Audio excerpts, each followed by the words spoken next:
गुरु बिन भवो निधि तरये न कोई, जो बिरंचे शंकर सम होई। गुरु बिन भवो निधि तरये न कोई, जो बिरंचे शंकर सम होई। गुरु बिन भव निधि तरये न कोई, गुरु बिन भव निधि तरये न कोई, जो बिरंचे शंकर सम होई।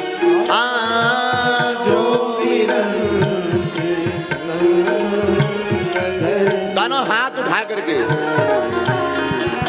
श्री राम जय राम, जय जय राम, श्री राम जय राम, जय जय राम,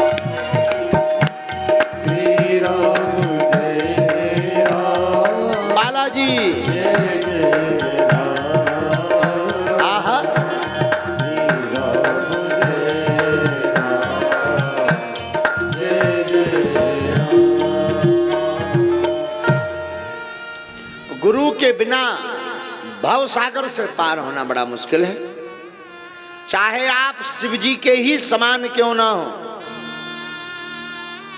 जो विरंच शंकर सम होई, विरंच यानी ब्रह्मा, ब्रह्मा विष्णु के समान ही क्यों ना हो, तब भी गुरु के बिना तरन तारण होने वाला नहीं है। इसलिए मेरे पागलों, सदैव एक बात याद रखना, गुरु के चरणों से निरंतर सतत जुड़े रहना। गुरु कोई व्यक्ति नहीं होता है, गुरु तो एक पदवी का नाम है। जो गुरु पदवी का आश्रय लेता है उसका बेड़ा पार होता है। इसलिए गुरुदेव के चरणों से सतत जुड़ो। श्री गुरु पद नख मणिगण ज्योति, सुमरति दिव्य दृष्टि ही होती। जो निरंतर अपने गुरुदेव के चरणों का, नखों का ध्यान करता, पाद कमलों का ध्यान करता, मेरे प्यारे पागलों, उसके जीवन में उसकी स्वयं की दिव्य दृष्टि खुल जाती है। हाँ, बहुत से लोग कहते हैं महाराज हमारा कल्याण नहीं हो रहा, बुद्धि काम ही नहीं कर रही। बुद्धि काम नहीं कर रही, तुम गुरु जी के चरण पखारो, गुरु जी के चरणों का चरणों तक लो, गुरु चरणों की सेवा करो। हम नहीं कह रहे, रामचरितमानस कह रही, और रामचरितमानस में गोस्वामी जी कह रहे श्री गुरु पादेनक मणिगण ज्योति, सुमिरत दिव्य दृष्टि होती, सुमिरति दिव्य दृष्टि होती। जो गुरु के चरणों का निरंतर ध्यान करता, उसकी दिव्य दृष्टि हो जाती है। हाँ, दिव्य दृष्टि क्या कहलाती? ये जो दो आंखें हैं, इससे आप देख सकते हो संसार, बढ़िया बढ़िया टेंट, बढ़िया बढ़िया मकान, बड़ी बड़ी गाड़ी, परिवार, लोगों का स्वरूप श्रृंगार दर्शन कर सकते हो। लेकिन अगर परमात्मा के श्रृंगार का दर्शन करना है या परमात्मा की लीला का दर्शन करना है तो दिव्य दृष्टि जरूरी है। और दिव्य दृष्टि भी साधारण मिलने वाली नहीं है। बोलो सीताराम। दिव्य दृष्टि कैसे मिलेगी? जब आप निरंतर गुरुदेव के चरणों का ध्यान करेंगे। अरे हमारी पुरानी कहावत है, मताई बाप की डांट और गुरु की लात जिसने खा ली उसका बेड़ा पार हो गया। अब इसका मतलब ये नहीं कि तुम ऐसा कर्म करो कि गुरु तुम्हें लात ही मारत रहे। हाँ, चाहे जब लात खाते रहो, ना ना ना, ऐसा काम मत करना कि गुरु की लात ही खाते रहो। हमारे कहने का मतलब है गुरु की कृपा का पाद प्रहार कल्याण कर देता है। आहा हा, गुरु के चरण पापों को मिटा देते, संताप मिटा देते, त्रिताप मिटा देते हैं। अच्छा महाराज, किसी का कल्याण हुआ, अनेक संतों, अनेक शिष्यों का, अनेक चेलों का कल्याण हुआ। एक कन्या थी जिसका नाम था बैराग्यवती। राजा की बेटी थी, नाम था बैराग्यवती। क्या नाम था? बैराग्यवती। ऊंचे खानदान की बिटिया, लेकिन सतत निरंतर ठाकुर जी की भक्ति में वो लगी रहती थी। ध्यान से सुनना ये कथा, भगवान का मिलना कठिन नहीं है, हमारा आपका गुरु का होना कठिन है। एक बार हमारा चंगीलाल, एक बार हमारा चेला चंगीलाल गुरु जी के पास गया। बोले गुरु जी चेला बना लो, चेला। गुरु जी बोले पहले 12 साल गौ चराओ, इसके बाद दीक्षा दें। बोले अगर 12 साल बाद भी नहीं दी, बोले उसके बाद विचार करेंगे। चंगीलाल ने सोचा चेला बनने में तो ज्यादा कठिनाई है। अच्छा गुरु जी अगर गुरु बनना हो तो? बोले गुरु बनना हो तो ज्यादा कोई कुछ नहीं करना है, सीधे बैठ जाओ हमारे जैसे। शिष्य बनना कठिन है, गुरु बनना सरल है। गुरु बनना सरल है पर गुरु होना बहुत कठिन है। शिष्य बन जाना तो सरल है, कान फुकवा लो, माला डाल लो, लो हो गए चेला। पर शिष्य होना बहुत कठिन है। होने का मतलब गुरु आज्ञा। उसी प्रकार गुरु बनना कठिन नहीं है, गुरु होना बहुत कठिन है। आहा हा।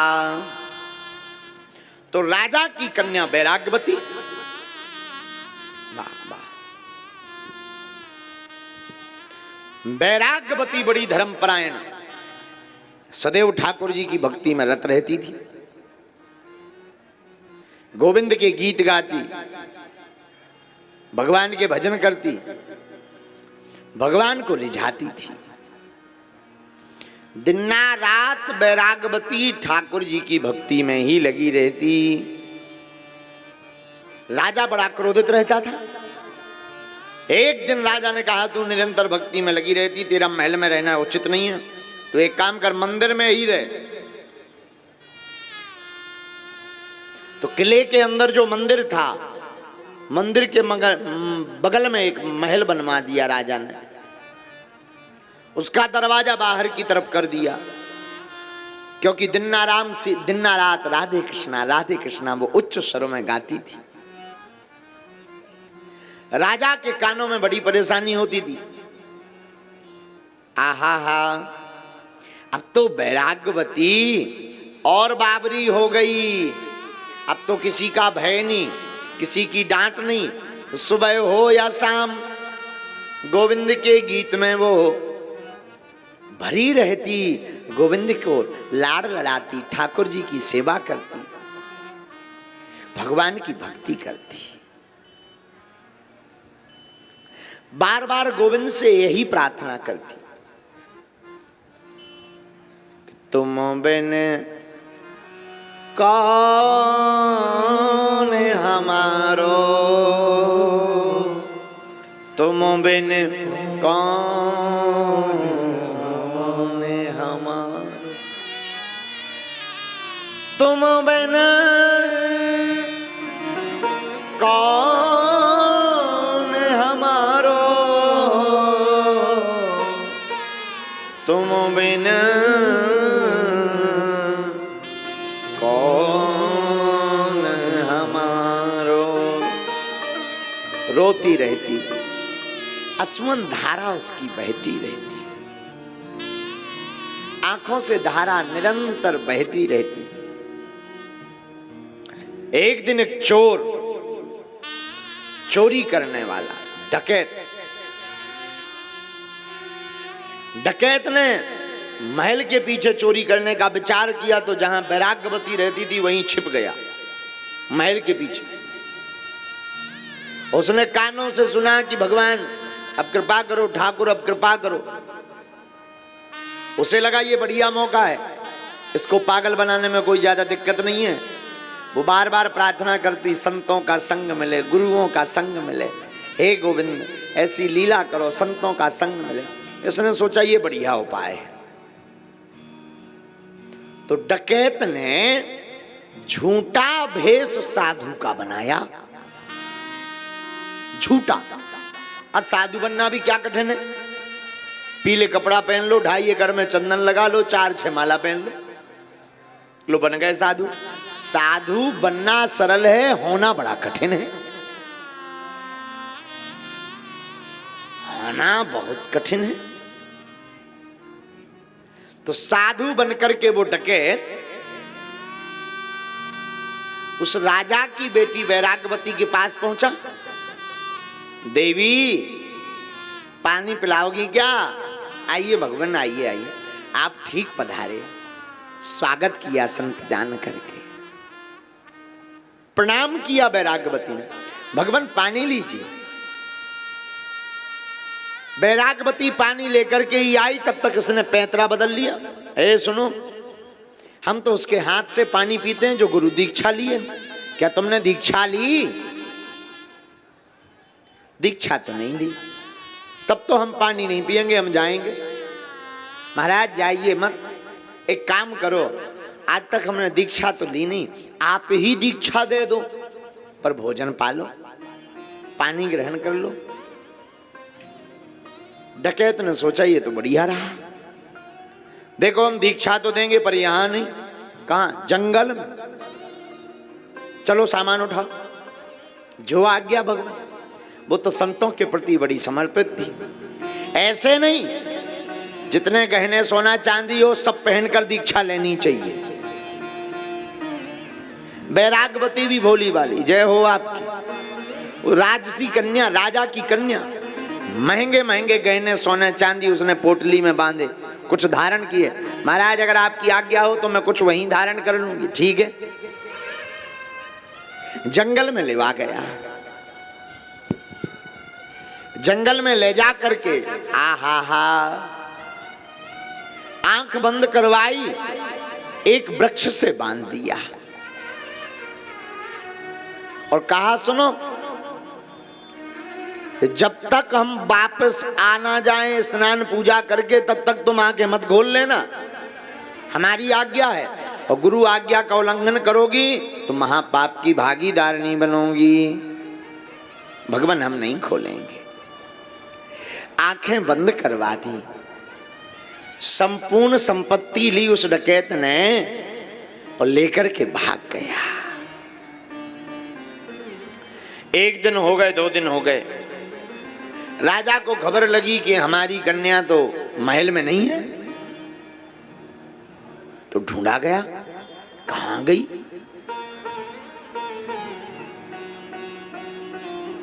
पता लगा कि एक वृक्ष से बंधी है। राजा मनाने गया, बेटी चलो। तो चिल्ला करके बोली, पिताजी मेरा मरा मुंह देखना, अगर मेरा बंधन खोलो तो। मेरा बंधन तो मेरे गुरुदेव ही खोलेंगे। राजा समझाता है, बेटी वो कोई गुरुदेव नहीं, चोर था, तुम्हें इससे क्या लेना देना, बंधन खोलो। चोर था। कन्या कहती, आपको इससे क्या लेना देना, हमारे गुरु की निंदा मत करो, हमें अपने गुरुदेव पर विश्वास है, वो आएंगे, हमारा बंधन भी खोलेंगे और हमें दीक्षा भी देंगे। आंखों में आंसू भर भर के रोती रही, आंखें नहीं खोली। 7 दिन बीत गए। एक दिन श्री नारद जी वहां से निकले। क्या हुआ राजन? भगवान ऐसी ऐसी बात है। नारद जी श्री हरि विष्णु के पास गए। भगवान विष्णु ने कहा देखो भाई नारद जी, मामला तो बड़ा गड़बड़ है, जरा ढूंढो उस कन्या को, ऐसे तो बंधन से मुक्त होना नहीं है। उन्हीं के गुरु जी को ढूंढो, कहां चोरी का प्लान कर रहे हैं। नारद जी जब पृथ्वी पर उस कन्या के गुरु को ढूंढने निकले, सुबह भाई साहब दूसरी जगह की तैयारी कर रहे थे चोरी की। नारद जी ने पकड़ो, कहां जा रहे? अरे जाओगा महाराज, छोड़ो हमें काम करने दो। अरे कहां काम करने दो, वहां दीक्षा तुम्हारी अधूरी डरी, वो कन्या बिचारी बंधी है। चोर सकपका गया, चोर की आंखों में आंसू आ गए। हे रिसीवर, हमें माफ कर दो, हमसे भूल हो गई है। नारद जी बोले अब भूल सब बाद में देखी जाएगी, पहले चलो, वरना वो प्राण त्याग देगी, उसके प्राण निकल जाएंगे, पहले चलकर उसे बंधन से मुक्त करो। भागे भागे गए। भगवान श्री हरि विष्णु भी मनाने आए, देवी हम भगवान हैं, हमारी आज्ञा मानो, तुम आंखें खोल लो, पानी पी लो, प्रसाद पा लो। वो चोर था। कन्या कहती आप विष्णु नहीं चाहे जो हो, आपको हम प्रणाम कर रहे हैं अगर आप भगवान हो तो, बाकी हम बिना गुरु आज्ञा के नेत्र खोलने वाले नहीं हैं। अब तो भगवान विष्णु ने फिर पुकारा नारद जी को, नारद जी जल्दी ले आओ भाई साहब, बड़ी देर रह जाएगी नहीं तो। नारद जी हाथ पकड़ करके जब उस चोर का जबरदस्ती लेकर आए, जब चोर ने आज्ञा दी कि बेटी जो है, बिटिया हम आ गए, खोलो आंखें, गुरु की वाणी को वो पहचान गई, यही हमारे गुरु। अरे गुरुदेव आपकी जय हो। और जैसे ही नेत्र खोला तो गुरुदेव भगवान नारद जी, भगवान श्री हरि विष्णु सब सन्मुख खड़े हुए थे। तो उसके पिता ने कहा कि क्या फायदा मिला, चोर था ये। तो वैराग्यवती हाथ जोड़ करके कहती है पिताजी क्या नहीं मिला, न हमारी गुरु पर इतनी निष्ठा होती, न आज गोविंद हमें खोलने के लिए आते। गुरु पर हुई निष्ठा, भगवान स्वयं दौड़े चले आते हैं।